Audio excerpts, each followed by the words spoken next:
we cut the intro a little short today because I played the entire intro thinking that we were live, and we were not live. I didn't press the right buttons in the right order. Can you believe it? I did not press the right buttons in the correct order. That's a first around here, isn't it? I'm just kidding. That happens every time. Anyway, I hope everybody's having a great New Year's Eve. Tell me what you're doing tonight in the chat. Do you have big plans? Are you staying in? I'm having people over. They should be shuffling on in here while this show is live. So I overextended myself by thinking, oh, I can have a party and do my show at the same time. So hopefully I put on a terrific show for you guys, and we're looking at it being between an hour and a half, and then we will get the party started. So tomorrow's Mr. Zed's birthday. So this is a birthday / New Year's Eve party. If you see him online, make sure to remind him that he is old. I would appreciate that. Anyway, good to see you. Just another nut bandit. Always good to see you. Patrick, I'm so glad you're here. Erica and Society Red, as always, good to have you. And Lisa, new viewer, Lisa is here. I met her on Christmas Eve at a party that I was invited to. Remember on Christmas Eve, I did that show about Jeremy, and I think I had mentioned on air that I was headed to a thing, and I went to the thing after I got off air, and I met Lisa. So good to see you, Miss Lisa. I hope we hang out again soon. So today we're talking about Nirvana, a little band. Have you heard of them, Nirvana? It's a little tiny band from the 90s. There's a song that Nirvana did on their first album called Polly. Turn down that background music a little bit. And when I looked into it, like I used to jam to these songs that I talk about. I used to jam to them, not even realizing what I was singing, like alone in my car, right? And when you look into it, it's pretty dark, especially this one. I think out of all the ones that I've covered so far, this is the darkest one. Now, if you've been a fan of mine for a long time, you will know that I have covered this before, but not on this channel, on another channel that I was associated with. If you want to see that one too, you can go to Hawkhound Media, and it is still up over on their channel. PJ and I did this story before. I'm doing these ones that I did for Hawkhound on my channel now because I've been very busy in the month of December, and I already had the research done for them. So that's why that happened. But yeah, they do good stuff. Conspiracy Pilled over there. Quirks of Creation is another show they have over there at Hawkhound Media. Great shows. Go check them out for sure. Nice to see you, Major Victory. And Annie. Annie, good to see you too. I guess let's just jump into it. I should probably get my notes up. Probably a good idea. So... nobody's telling me what you're doing tonight in the chat. Let me know in the chat if you have big plans tonight, or if you are, like me, going to put on your pajama pants and just hang around the house with some friends and family. So this story takes place on Friday, June 5th, 1987 in Tacoma, Washington. The temperature that day was a high of 57, a low of 48, and it was a clear, sunny day. I like to bring up the weather because, as you know, during the Jeremy episode, Eddie Vedder lied about so much, but even about what the weather was that day. A young lady was going to a rock concert, a punk rock concert. It was called the Slam and Jam at the Community World Theater in Tacoma. And the lineup for that day was Frightwig, Danger Mouse, Child Support, Diddley Squat, and Thrash Forward. Those were the names of the bands that she went to go see. People might be here. Doggos are letting me know. So there was a 14-year-old girl that saw the flyer for the show and decided she wanted to go to this show. Now, this girl that we're going to be talking about, her name wasn't really Polly. We don't know her name because she was underage and she was the victim. So we don't need to know her name, but we're going to call her Polly just because that's the name of the song, and I need to make up an alias for her anyway. So we're just going to call her Polly. That wasn't her name. Also, a lot of people, because it's from the same sort of area and around the same time, people think the song is about Polly Klaas, but it's not. This was actually written before the Polly Klaas thing happened, which is kind of a famous case that happened. So this young woman named Polly, age 14, she watched the entire show. She got out of there. The show ended around 12:15 in the morning on June 6th. And like many teens in this time period and on the West Coast, she was a runaway. And as you know, at this time of American history, like Seattle was the place to be for young people as far as the music scene and that sort of thing.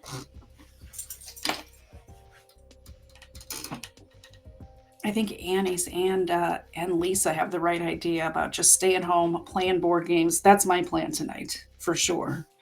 I'm hydrating with water. I'm drinking coffee, and then as soon as we're off air, I might have a couple of adult beverages. I don't drink that often, but when I do, watch out.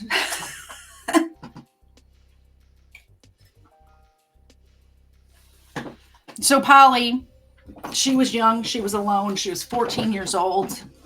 I couldn't imagine being on my own and just sort of a homeless, like not having anywhere to go at age 14. She was, from what I understand, like crashing on people's couches, that sort of thing.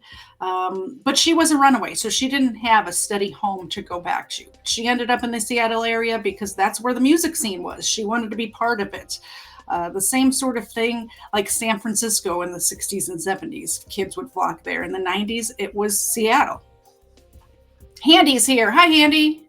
I might stop in and on your stream tonight. Handy's streaming the actual midnights of all the time zones tonight, which is, I mean, that is definitely ambitious. I would be asleep after the first one. So she decides to hitchhike back from Tacoma. The World Community Theater is here. It's a church now. I was looking into it this afternoon. And, whoa, where did I just drop myself? I think it's this building. It's not that building. Hold on, we'll get there. It's this building was where the World Community Theater was, and it is a church now. I'm not exactly even sure what kind of church it is because there's no website or anything, but that's the building we were at. And she decides to hitchhike back to Seattle. I've done so many episodes. It feels like I end up in this area a lot. When we did that Sky King thing, we were in this area. I end up on this map a lot. So Seattle's about 35, 40 minutes away, probably maybe even a less at that time because, there's not traffic in the middle of the night. The doggo's safe though. Hey, get in your spot. Or don't, whatever.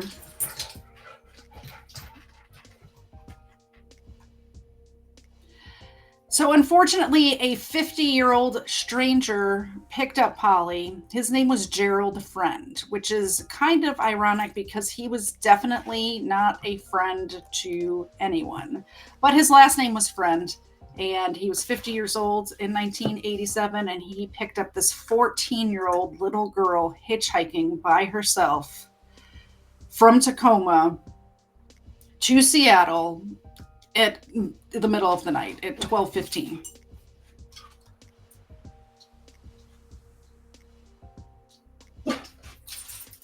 Once Gerald Friend had Polly in his truck, he blindfolded her and he beat her in the face. He just like reached over and, you know, hit her.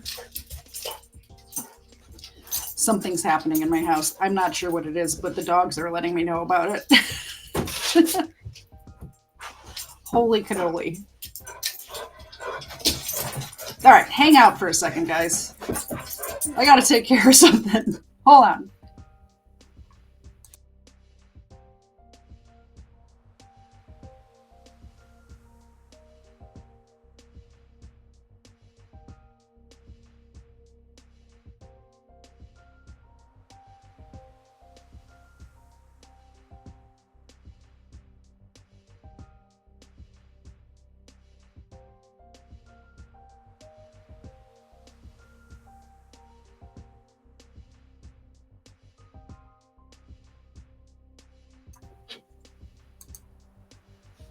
Like I said, I was ambitious, trying to have a party and do a show at the same time. Thank you for waiting for me, guys. I appreciate it. This is a live show. I say it every week. This is a live show. Stuff happens.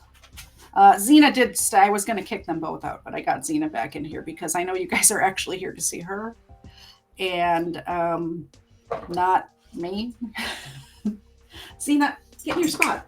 They want to see you, girl. Get in your spot. Go. There she is. So, okay.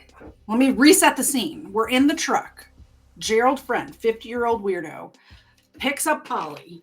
She's like a 14-year-old young girl, just got done at a rock concert. She might have even been doing some, smoking some pot or drinking or whatever. I mean, maybe not at 14. I wasn't doing those things, but I've seen it, I've seen young people like that doing that sort of stuff in the 90s, right?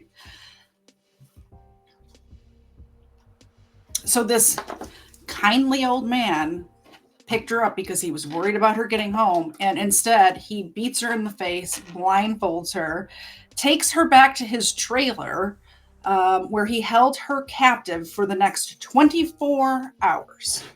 Once they were back in the trailer, he violently sexually assaulted her, the R word. I'm trying to clean up my language because my good friend Erica, who just donated $5, I appreciate it, said that I have to be careful about saying certain words. I'm going to try to do that. However, I do not want to diminish in any way what this person went through, because when I think of sexual assault, I think of getting like slapped on the ass at a bar. That's not what happened here. This was a violent attack, the R word. Not only like actual R word, but with foreign objects. In every orifice you can think of. He beat her. He tied her up to the ceiling with a pulley system he had installed. He burned her with a blowtorch. He cut her with knives. He whipped her with like an actual whip. Like, this was a horrific event that, like I said, I do not want to diminish in any way. So a full 24 hours she endured this abuse, right? Then he puts her into his truck, like blindfolds her again, puts her into the truck, and starts driving out to the middle of nowhere, just driving into the forest. And she knows in her head, crap, like this is going to be a problem, right?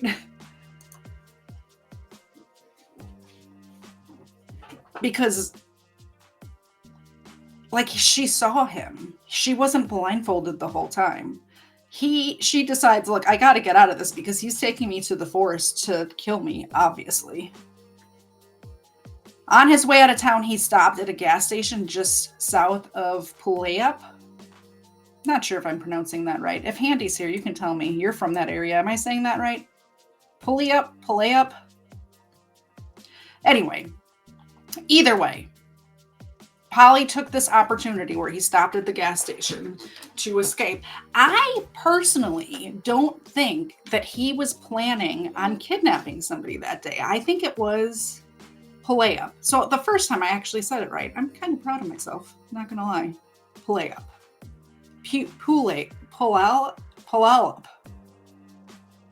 Puyallup. Puyallup.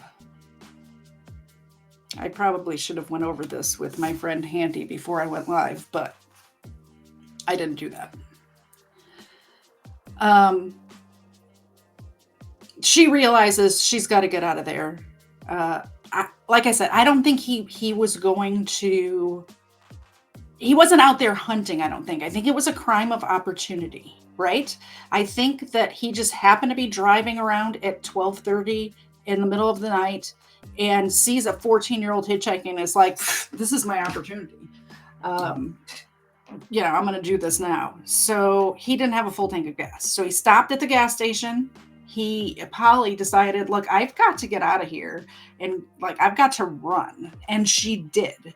She escaped from the truck and she started running. She flagged down like a vehicle that was passing by, got into somebody's car and was rescued because, Friend did not blindfold her the entire time while he was in the trailer, probably because he was going to kill her. So after he got her to the house, he didn't blindfold her anymore until they were leaving again. But she was able to direct the police to Gerald Friend's house. What a hero this young girl is at 14 years old. Think of how many people's lives that she saved just by being able to escape, right?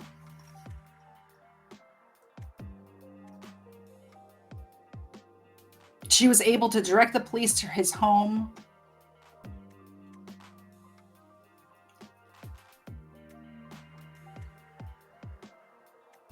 But once Polly got away from him, he did not go home. He decided, I can't go back there because she knows where I live, right?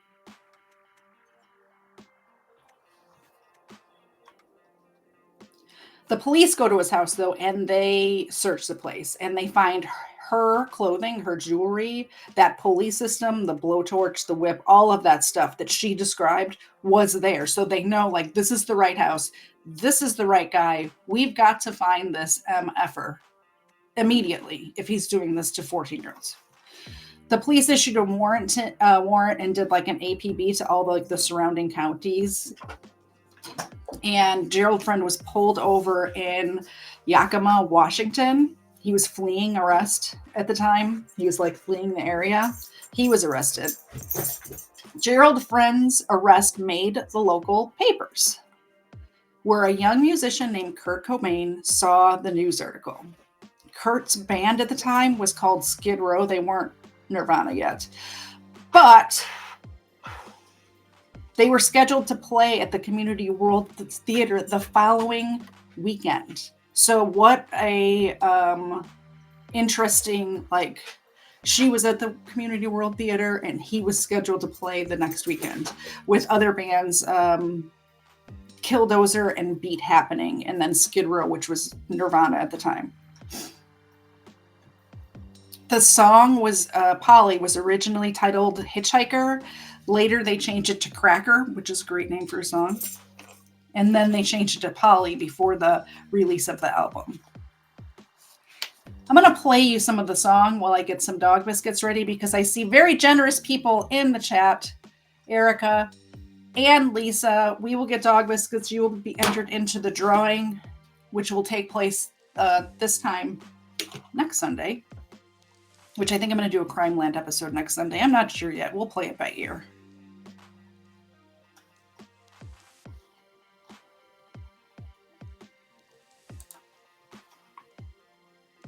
But I want you to listen to the lyrics of the song after that story I just told you.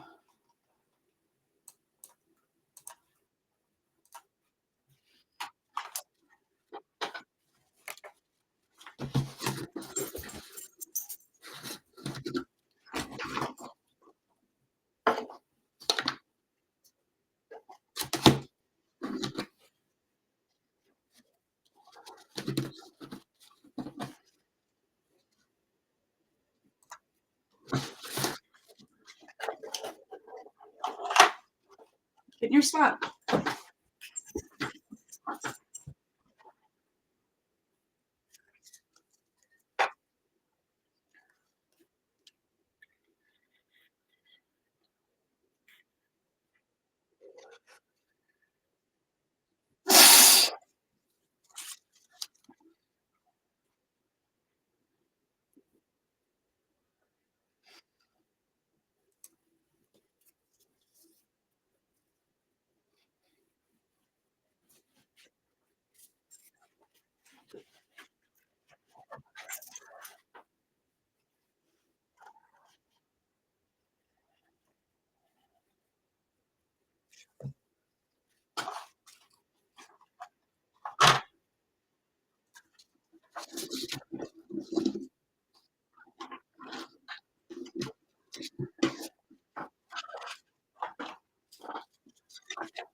No music. Oh no.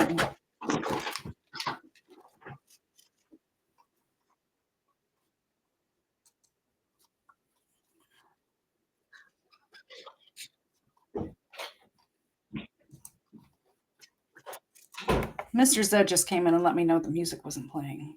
So I thought I could have the lyrics up and the music playing at the same time. Apparently not. So we'll listen to the lyrics and then um, I guess I did that whole presentation for no reason.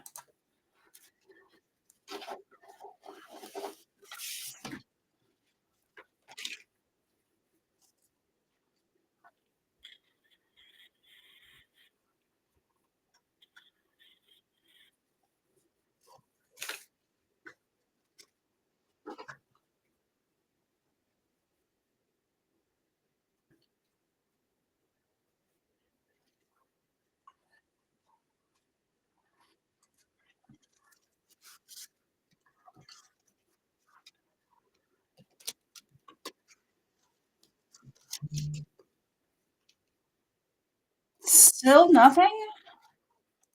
All right, still nothing, he's telling me. What is happening? All right, all right, all right. Hold on. I can fix it. I can fix it, guys. I can fix it. Let me take a ride, cut yourself. Can you hear music now? Want some man, please myself.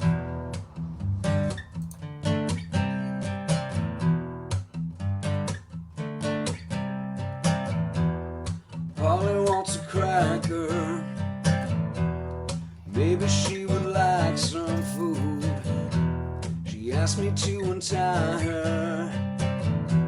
A chase would be nice for a few. Isn't me, have a seat. Let me clip dirty wings. Let me take a ride, cut yourself. Want some man, please myself. Got some rope, have been told. Promise you, have been true. Let me take a ride, cut yourself.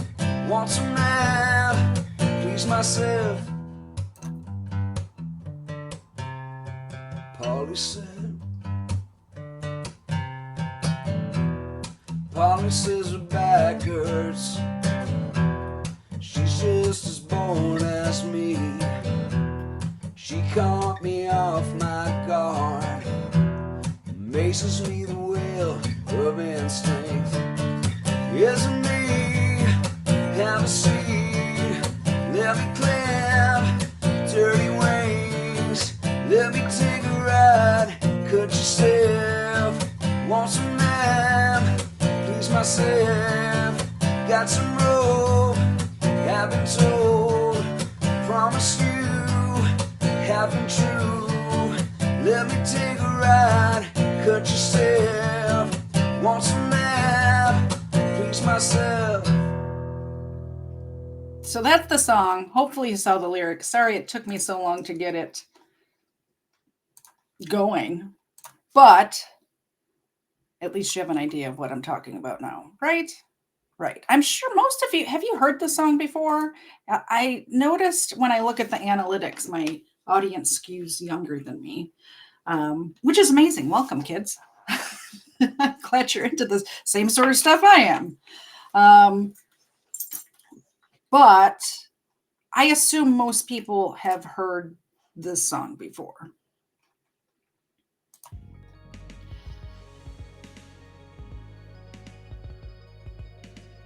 So the earliest known version of this song is a home demo featuring Cobain on vocals and guitar. The version was released after Kurt Cobain died in the Nirvana Rarities box set with the Lights Out was the name of the box set in November of 2004. So the first one was recorded before it was released, obviously. On October 26, 1989, the band recorded a version during their first BBC Peel session at the Medea Vale Studios in London, England. The four-song session was engineered by Ted DeBono and was originally broadcast on November 22nd, 1989.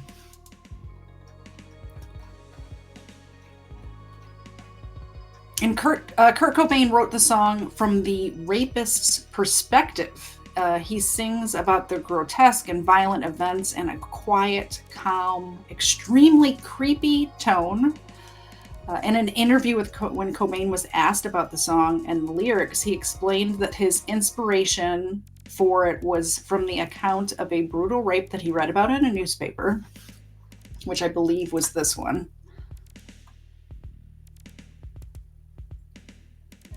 Kurt Cobain was trying to bring awareness to violence women experience at the hands of men.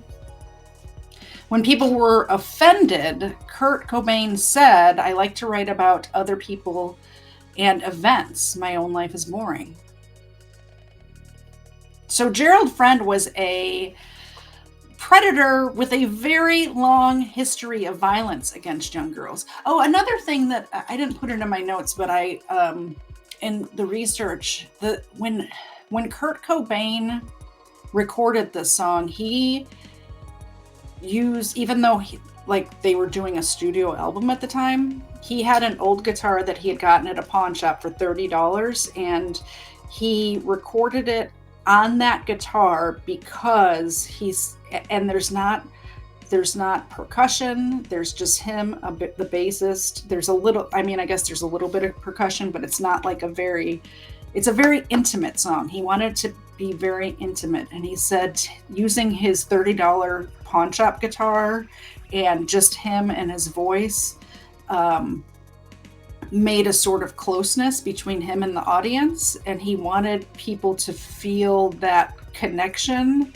And then when you realize he's the rapist, it's just kind of goosebumpy, you know what I mean?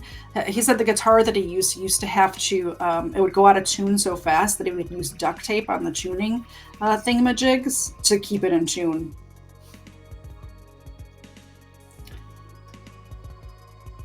So like I was saying, Gerald Friend was a long history of violence against young girls. Friend was originally jailed for abducting a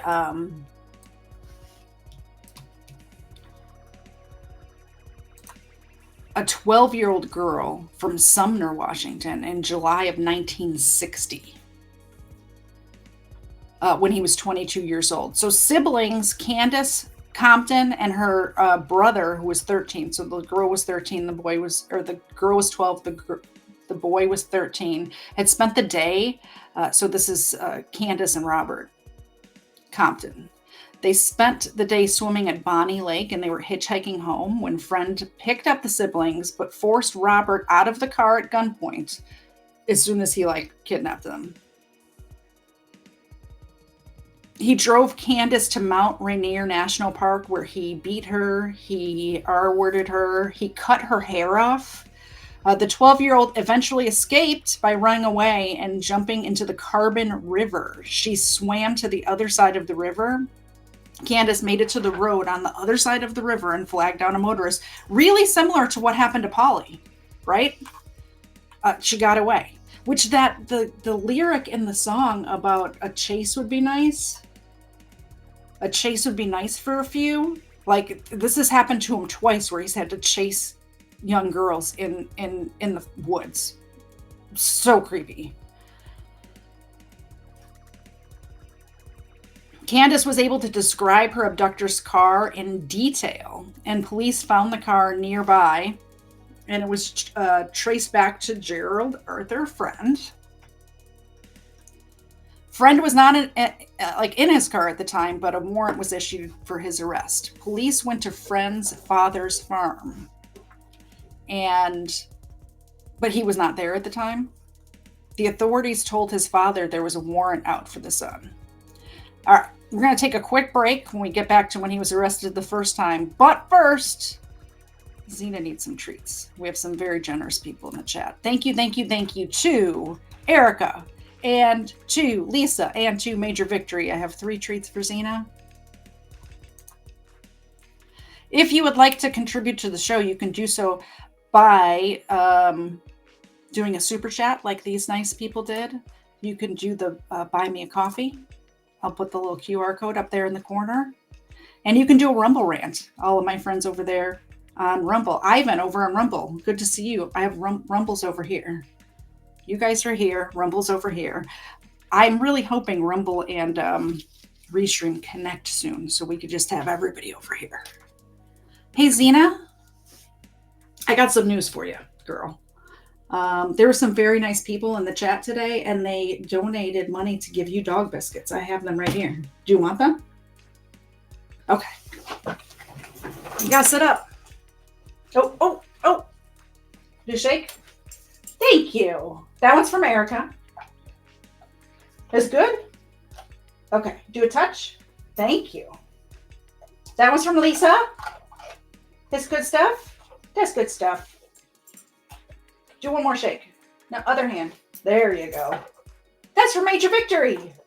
Thank you.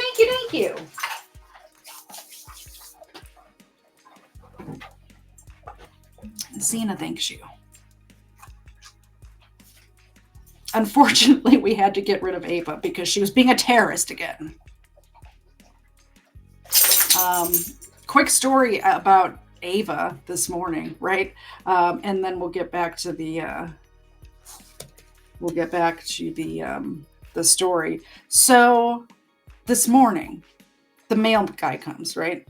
We have an elderly mailman. His name's Doug. Good guy. He's been our mailman for years.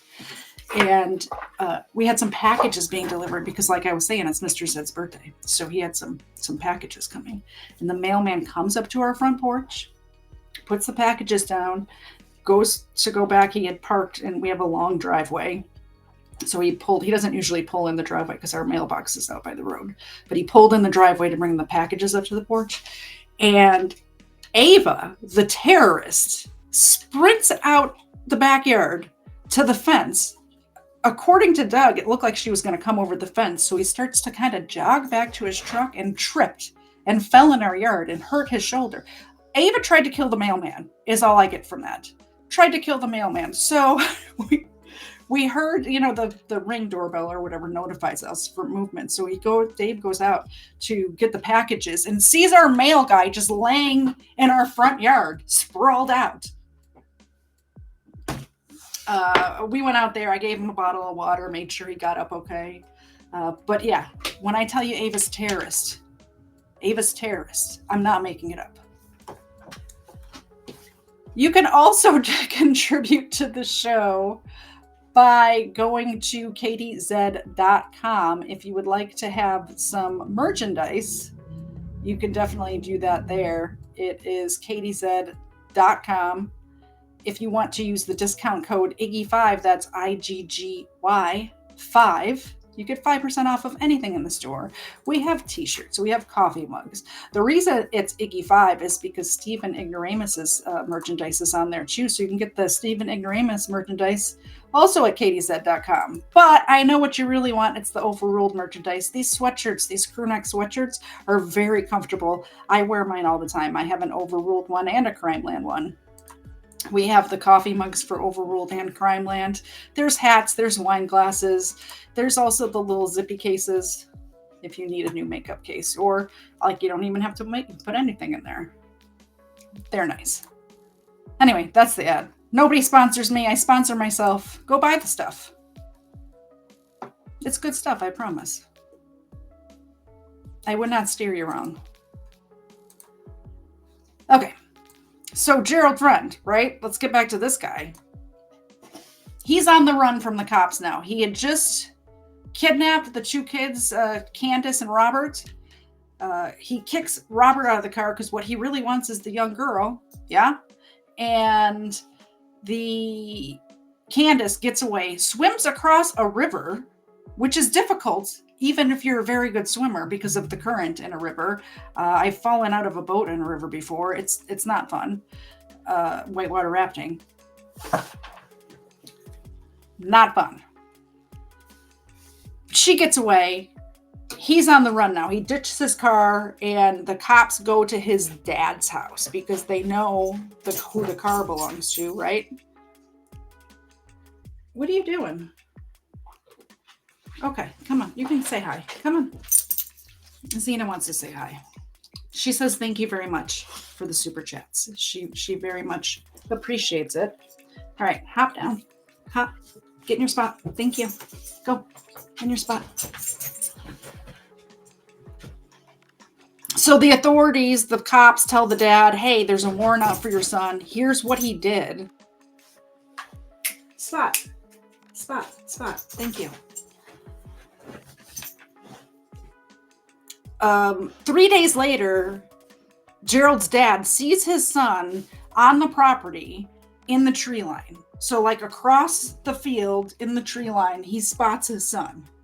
And he's like, dude, Jerry, what are you doing? The cops are looking for you. You got to come here and turn yourself in. Like, you can't be on the run from the cops and be hanging out on my property.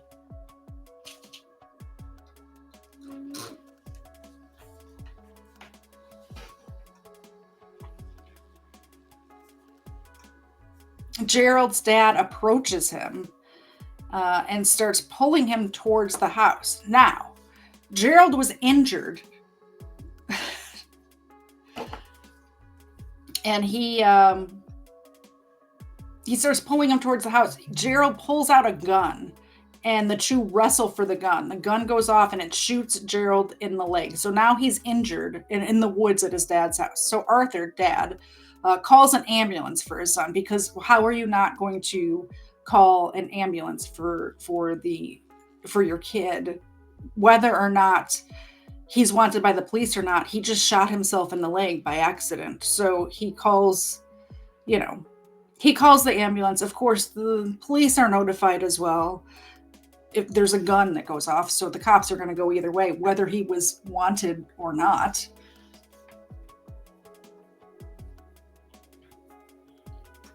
Once the police and the ambulance arrive, Gerald hobbles out of the woods using a tree branch as a makeshift crutch and bleeding very badly.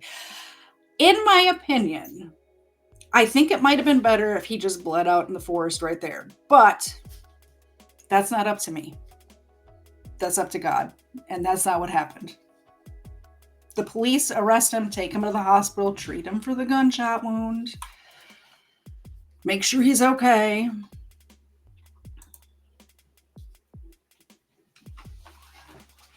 I just realized I'm putting these articles up here. I'm not even sharing my screen. Not even sharing the screen.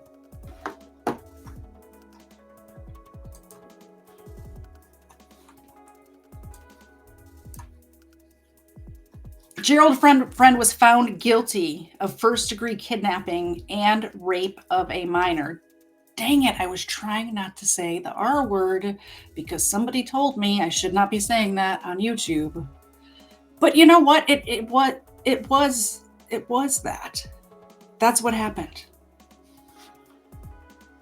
I did good for the first, I don't know, how long have we been on? 45 minutes.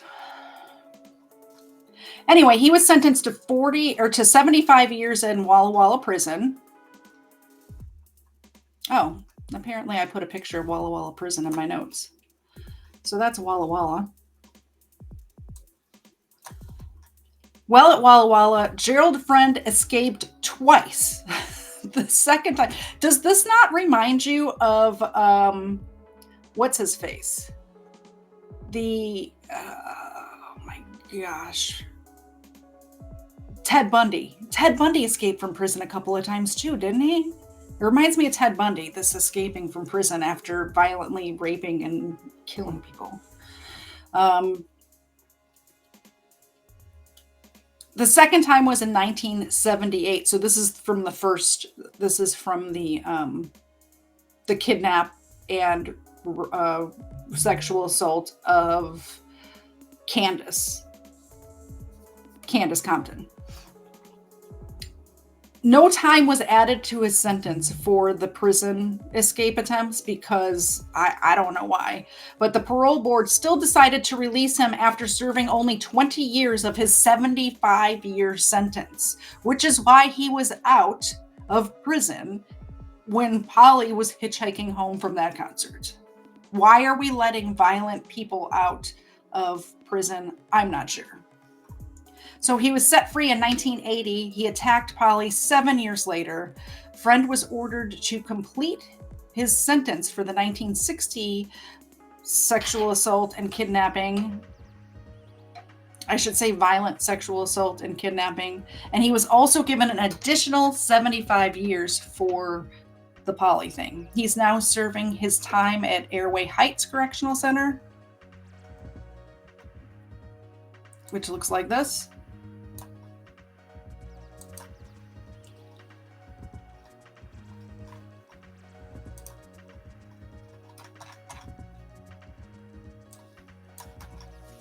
In September 1988, 6 months after Gerald Friend started serving his sentence, Polly sued. Here it is. Polly sued the state of Washington for releasing the dude that ended up attacking her. Good for her. You know what I'm saying? Good for her. He should have never been out of prison. You know what I'm saying? He should have never been out. The Department of Correction, she sued the Department of Correction for wanton disregard for public safety for releasing this monster back onto the streets of Washington. The lawsuit was settled for an undisclosed account. Now, if you want to call in, I'm going to put the thing in the thing right now. And while you guys are calling in, I'm going to play a little bit. I found a interview that I'm just going to play a portion of it. It's a 22-minute long phone interview. If you want to call in and talk about this case, do that now. If you want to call in and just say Merry New Year, Happy New Year to, holy cow, to Xena. Before we listen to this interview, though,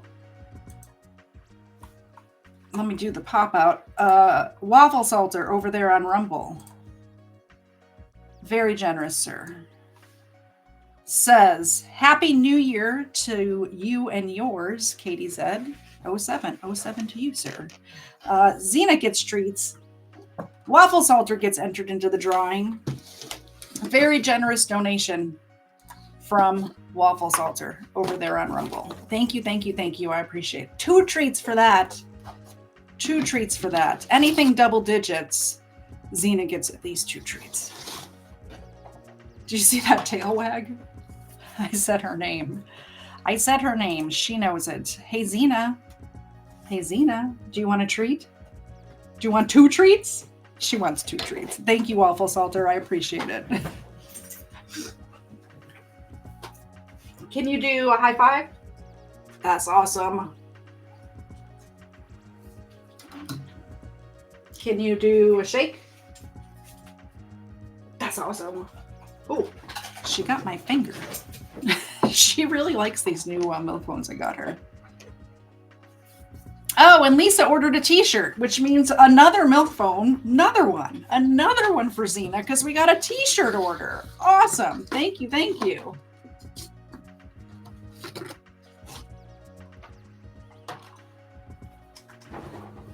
Do a touch.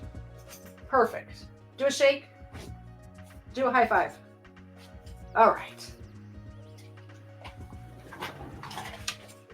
She appreciates that. I appreciate that. You have to let me know what cases you want to see in the future. Waffle Salter, you're the man. I appreciate you very much. If you guys remember, Waffle Salter was one of our winners month before last, in our drawing, and he will be entered again into the drawing. Yo Mama's asking where Ava is. Ava's being a terrorist today. She was barking and causing a ruckus, so she had to go. She had to go. She also tried to kill the mailman this morning, so, you know. Oh, and Waffle Salter just became a monthly supporter over there on Rumble. I didn't even know I had that. You're my first member over on Rumble. I didn't know that was a thing that I could do. I appreciate that. Let's fatten this dog up, right? Let's fatten her up.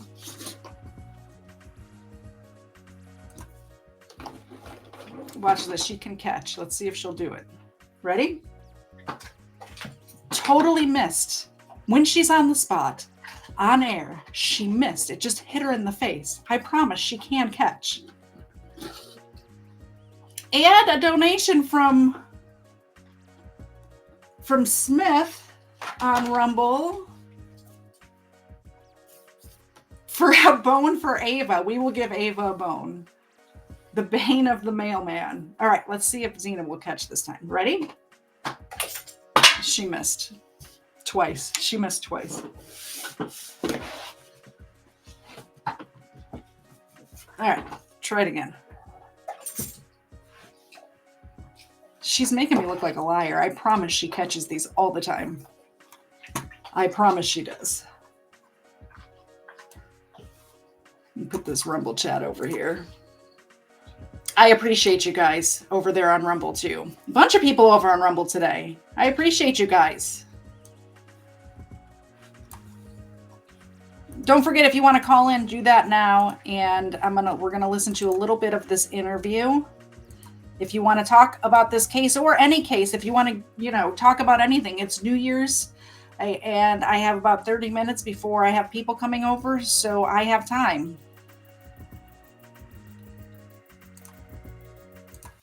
Me too. I said to myself, well, hell with you. I don't want to talk to you. Because it's just going to bring up more members. You're convicted right now. Your second sentence. You're convicted of abducting a 14-year-old girl at gunpoint. Can you walk us through all the events that led up to that case? I know there was, they claim that there was torture involved in this particular. I was listening to this earlier at 1.5 speed, which is how I consume all of my YouTube content, by the way. So sorry that started off really fast. Case. Can you talk about that case? I will a little bit, but I really hate to, because it really bothers me every time I start talking about it. I know it's a vicious crime, and I'm guilty of it, and I'm serving my time out. Please, I don't want to discuss it. Once you're stopped by the police the next day for a traffic violation, deputies recognize you from composite sketches, and you're arrested for the kidnapping. How do you feel when you were in handcuffs again, knowing that you probably weren't going to get out anytime soon? Well, I was handcuffed in Yakima, Washington. That was something like 160 miles from where I lived. Been in handcuffs all my life, so it bothered me, yeah. But, there's nothing I could do about it. Did you know you were going back to prison for a long time, or did you think you were going to beat it? No, I knew I was going back to the jail, but my gun was in the saddlebags of the motorcycle. Do you wish that you had your gun at the time? No, because it was in. Because I don't want to hurt people. It's just. He doesn't want to hurt people, he says. He doesn't want to hurt people. Is he serious right now? Something that happened, and I got this evil person in the back of my mind that controls my life. So you're ultimately arrested, charged, and convicted of the kidnapping and rape, the new charges. You're ordered to serve the remainder of your previous prison sentence, along with an additional 75 years for the additional kidnapping and rape. What was it like when you were handed down that second 75-year sentence? What was going through your head? Well, I knew I was going back to prison, but what else can I do? If a crime happened and I knew I was guilty of it, and that's it. I didn't protest my, or violently strike out.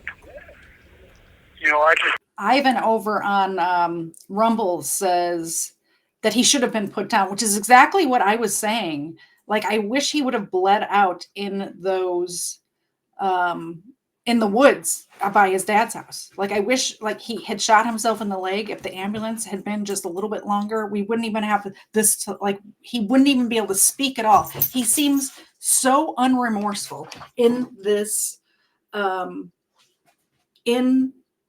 interview. Like I said, it's a 22-minute long interview. We're just listening to the very end of it, but he seems so unremorseful.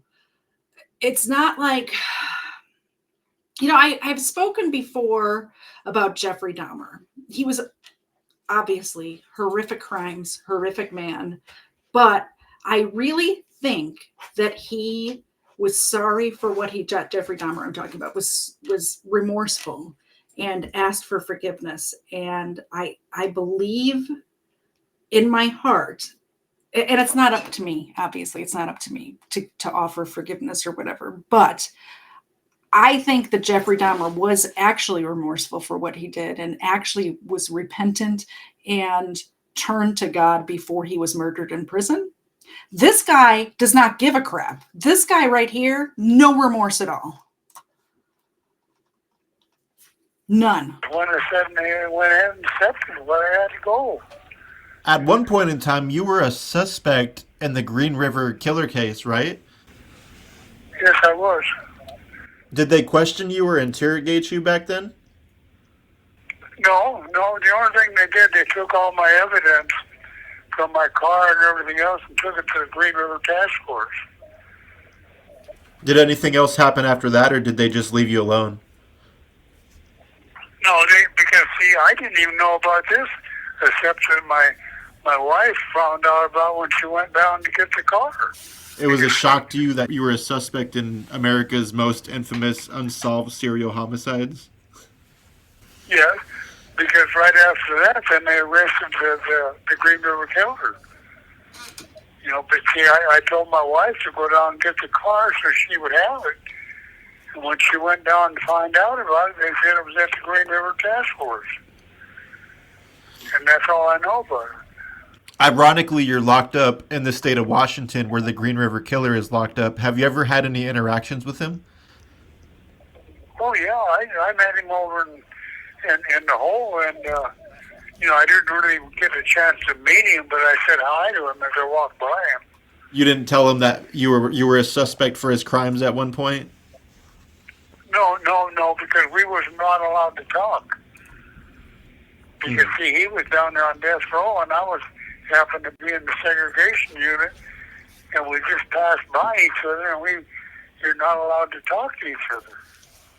So I didn't really get a chance to say hi to him or nothing. You'll be 83 years old at the end of this month. How do you spend your days in prison? Well, right now they got this virus going on, and we're locked down 24 hours a day. Normally I'm working in the sewage department, the kitchen, and making a little bit of money and trying to, do what I can.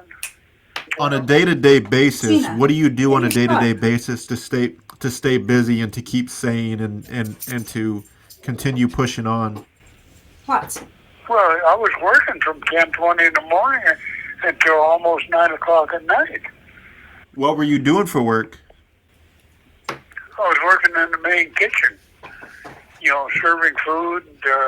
I can't believe this guy has the gall to complain about being on lockdown for COVID. He's like, he really shouldn't be complaining about anything. He's still alive. Cleaning tables, doing kitchen work. Do you like that job? Well, that's the only job I can have. At almost 83 years old, do you think you'll ever be released for the crimes you've committed?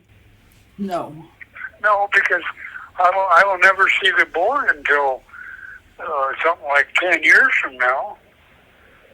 So my case is never reviewed. Before we conclude this interview, is there anything you would like to say after all of these years?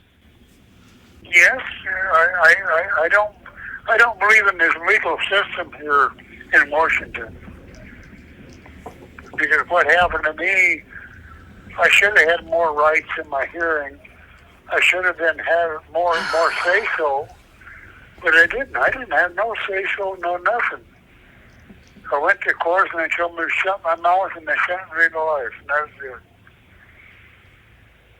You know? This is the same guy who violently attacked a 12-year-old girl who escaped from him, violently assaulted her and beat her, and got out after 20 years of a 75. That's not even half. And he's complaining about not having rights in the state of Washington. Ooh, this guy.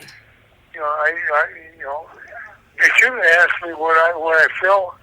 They shouldn't have let my mom in the courtroom, but they wouldn't even let my mom in the courtroom. You know? So how am I going to protest something when they won't allow me to speak? That was my interview with Gerald Friend. Thank you for tuning in. I will put this whole interview in the description. I should have done it beforehand. I did not.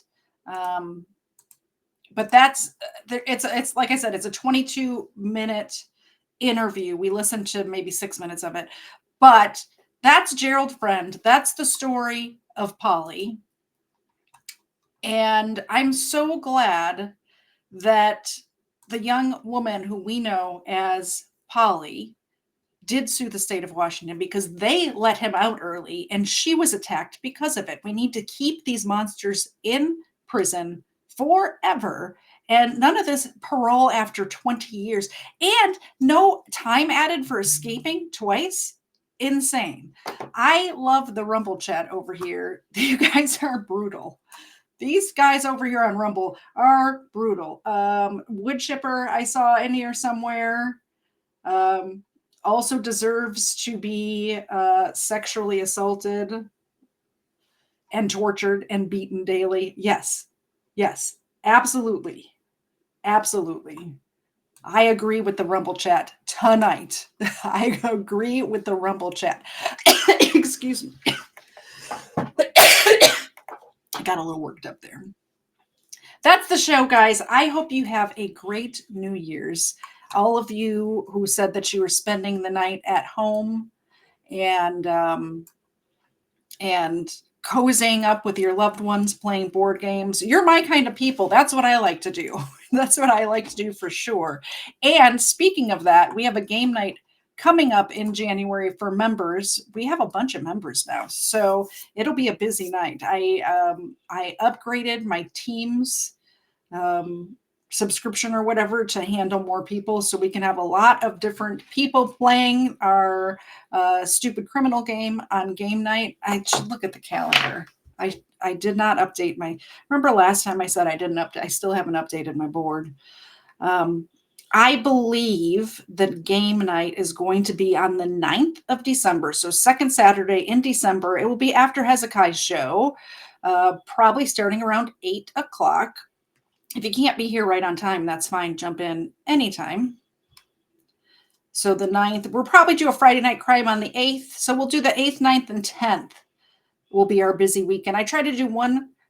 Oh, I'm looking at the wrong month. I'm such a dodo. Second weekend in January is the 13th. Second weekend is the 13th. But Erica's busy on the, Erica, I think the 13th is going to be because I'm busy the other weekend. So I believe it's going to be the 12th, 13th, and 14th is going to be our busy weekend in January. Coming up next week, I'm going to do an episode of Crime Land. Unless I find the time this week to research something, I usually start way ahead of time. So we'll see about that. But definitely be here next Sunday at 4:30. We will go over some more crimes. It will be a good time, I promise. It's always fun hanging out with all of you. I appreciate you being here. And I hope you all have a very happy New Year. Stay safe. If you are going out, make sure you have a designated driver. There is a thing called Uber now, Lyft. Use that for sure. Do not, even if you've had one drink, don't drive drunk. We've watched so many of those drunk driving body cam videos. You don't want to be that person, do you? We definitely don't want you to be. I don't want to have to cover you on the show. So get a designated driver. Be safe. Remember, all the other idiots are out there driving as well. So steer clear of them. tonight especially. All the amateurs are out. My dad used to say you can't go out on New Year's because all the amateurs are out, meaning everybody who doesn't normally drive drunk is driving drunk tonight. Be safe, guys. I love you all. Have a great New Year's. We will see you next week. Bye. I can't understand what you're saying. We're late stage in the catacombs. Shuffling a single card today. Broken table trying to play some ping pong. It's not subtle when we celebrate a magazine with the pages torn.